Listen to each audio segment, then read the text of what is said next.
With extra efforts being made to keep parents advised about remote learning techniques, as much online teaching as possible being offered, and extracurricular activities also underway, many schools are finding themselves busier than ever in terms of communication. However, communication is a two-way street.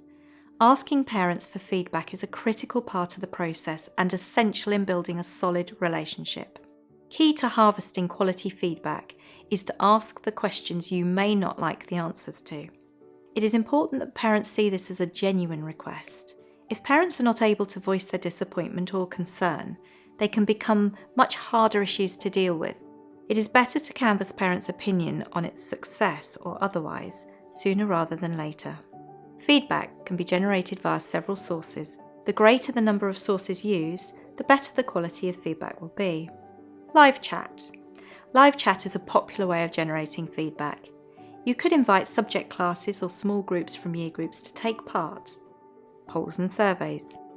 Easy to set up and a great way to generate immediate feedback from large numbers of parents.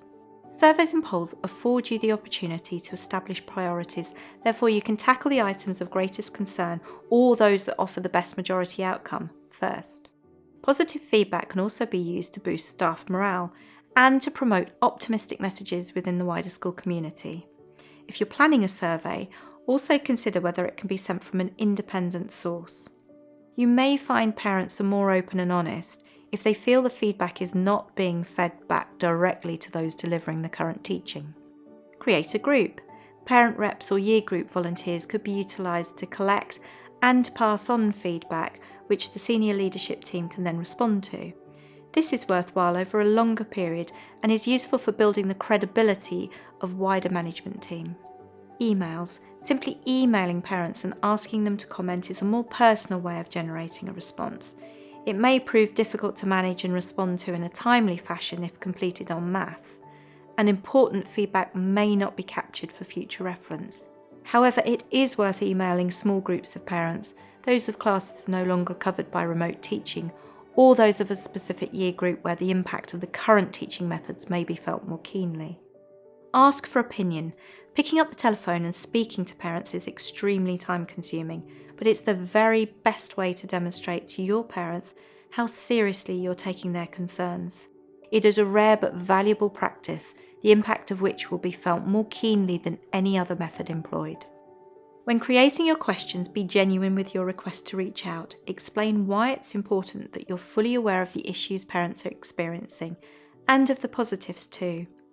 Keep your questions short and simple. Ask the right questions. Do not avoid those you suspect will generate negative response. If a problem needs tackling, it's best to do so head-on.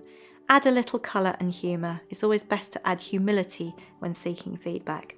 The tone, if overly formal, will encourage feedback in the same mood. Do not be tempted to avoid sharing feedback, even if it's not as you'd hoped. Honesty is the best policy, and it's important that parents feel that not only listened to, but the school is taking their comments seriously enough to share them.